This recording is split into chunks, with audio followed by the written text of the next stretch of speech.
खालिद जावेद खान, सदर PTU मियाँ वाली है। सर आज आई थिंक 4 दिन हो गए लगातार एहतजाज जा रहा है जी, तो इसके बारे में बताइएगा मेरे को। देखें सर कि जो ज़ालमाना कवानीन हैं उनके ख़िलाफ़ हम मुसलसल एहतजाज में हैं।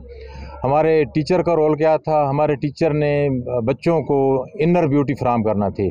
इन्होंने हमारी तवानाइयाँ जो है ना एहतजाज पे सर्फ करा दी हैं। इस ज़ालिम गवर्नमेंट ने इस जो रेंडमली जो आए हुए हैं, क्या है वक्ती तौर पर जाए, जिन्होंने क्या कराना था, इलेक्शन कराना था, लेकिन ये आकर चूल्हे के मालिक बन बैठे हैं। ये आग लेने आए थे, लेकिन ज़ालिमों ने क्या किया है, हम पर वो पॉलिसियाँ, वो चीज़ें मुसल्लत करना शुरू कर दी हैं जो कि सिलेक्टेड गवर्नमेंट हम पर कर रही थी। इन्होंने जो डायरेक्टेड हैं, इन्होंने हम पर जो है ना जुल्म के पहाड़ ढाना शुरू कर दिए हैं। हम उसके खिलाफ आए हुए हैं। हमने तलबा को गाइडलाइन फराहम करना थी, लेकिन हम रोडों पर रोल रहे हैं। हम ये जुल्म के ज़ाब्ते इनके नहीं मानते। हम अपने एहतजाज जारी रखेंगे जब तक हमारा हक नहीं मिलेगा जी। जुल्म के ये ज़ाब्ते हम नहीं मानते, नकवी तेरे ज़ाब्ते हम नहीं मानते। जीना होगा, मरना होगा, धरना होगा, धरना होगा। असाज़े किराम को इज़्ज़त दो, अगीगा के तमाम कैदीन को रहा करो, डॉक्टर तारिक कलीम साहब को रहा करो, अयतुल्ला खान साहब को रहा करो, बाजवा साहब को रहा करो, असाज़े किराम को रहा करो। बिस्मिल्लाहिर्रहमानिर्रहीम। All government employees grand alliance अगीगा पंजाब की कॉल पर इस वक्त पूरे पंजाब में मुलाजमीन का DC ऑफिस के सामने एहतजाज जारी है।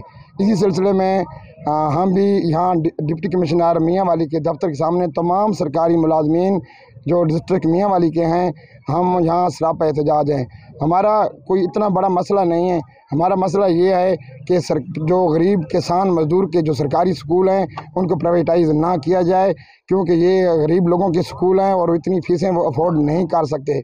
इसके अलावा जो पेंशन रूल्स में ये गैर ज़रूरी जो तब्दीलियाँ कर रहे हैं, ये ना करें। इसके अलावा जो लीव इनकैशमेंट का उन्होंने काला कानून पास किया है, वो ये कानून वापस लें। और हमारे जितने भी धरने में नहते जो सरकारी मुलाजमीन थे, जो हमारे लीडर थे, उन पे इन्होंने तशद्दुद किया है और जिसकी हम मज़म्मत करते हैं।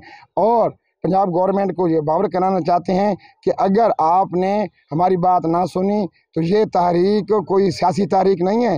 ये रियासत के सरकारी मुलाजमीन जो रीढ़ की हड्डी की हैसियत रखते हैं, ये तहरीक ये गली गली, घर घर और मोहल्ले मोहल्ले शुरू हो जाएगी।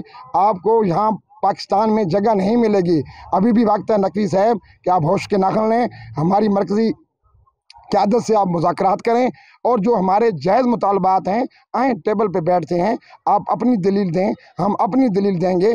जो बात ठीक होगी उसको मिल बैठ के हल कर लेते हैं। ये कौन सा तरीका है कि आपने पंजाब पुलिस के ज़रिए हम पे गुंडागर्दी कर दी, हमारे निहत्ते धरने में मौजूद सरकारी मुलाजमीन पे आपने लाठी चार्ज कर दिया और आपने जो झूठी FIR दी वो हाई कोर्ट ने आपके मुंह पे दे मारी हैं। इससे ज़्यादा आपके लिए शर्म की क्या बात होगी। इसके बाद फिर आपने 16 MPO का जो अंग्रेज़ का बनाया हुआ कानून है, वो कानून भी मेरे ख्याल में आप वकीलों से आप पूछेंगे, वह कानून मेरे ख्याल में आप एग्जिस्ट भी नहीं करता। तो लिहाजा हमारे ये तमाम मुतालबात जब तक पंजाब गवर्नमेंट तस्लीम नहीं करती, उस वक्त तक अब हम डिप्टी कमिश्नर से हम तहसीलों में भी आज यहाँ इन्होंने ऐलान कर दिया है, अब हम तहसील हेडक्वार्टर पे भी असिस्टेंट कमिश्नर के सामने तमाम मुलाजमीन एहतजाज करेंगे और इंशाअल्लाह ताला दफ्तरों में 16 सवार को पूरे पंजाब में दफ्तरों की तालाबंदी होगी और कर्म छोड़ हड़ताल होगी। बिस्मिल्लाहिर्रहमानिर्रहीम। आज असातिज़ा कराम DC ऑफिस के सामने इकट्ठे हुए ज़िला भर के, तो हमारा ये एहतजाज सीधा साधा एहतजाज है कि हमारे ख़िलाफ़ जो जुल्म हो रहा है, लीव इनकैशमेंट का काला कानून फौरी तौर पे वापस लिया जाए और हमारे कायदीन जो लाहौर में वो पुरअमन एहतजाज कर रहे थे, उनको गिरफ़्तार किया गया, उन पे झूठी FIR दर्ज की गई, वो फौरी वापस की जाए, उनको रिहा किया जाए और हमारे जो पेंशन के रूल्स हैं वो पुराने रूल बहाल किए जाएं। और इसलिए हम जब तक ये कानून हमारे लिए नहीं होता, हमारे हक में नहीं होता फैसला, उस वक्त तक हम फीमेल के जितने भी असातिज़ा कराम हैं और मेल के जितने भी असातिज़ा कराम हैं वो सरापा एहतजाज रहेंगे। और जब तक ये कानून हमारे हक में फ़ैसला नहीं करता, हमारे हक में फ़ैसला नहीं होता, उस वक्त तक स्कूलों की तालाबंदी भी होगी और हम सड़कों पे भी आएंगे और हर लिहाज से एहतजाज करेंगे। पुरअमन एहतजाज करना हमारा हक है।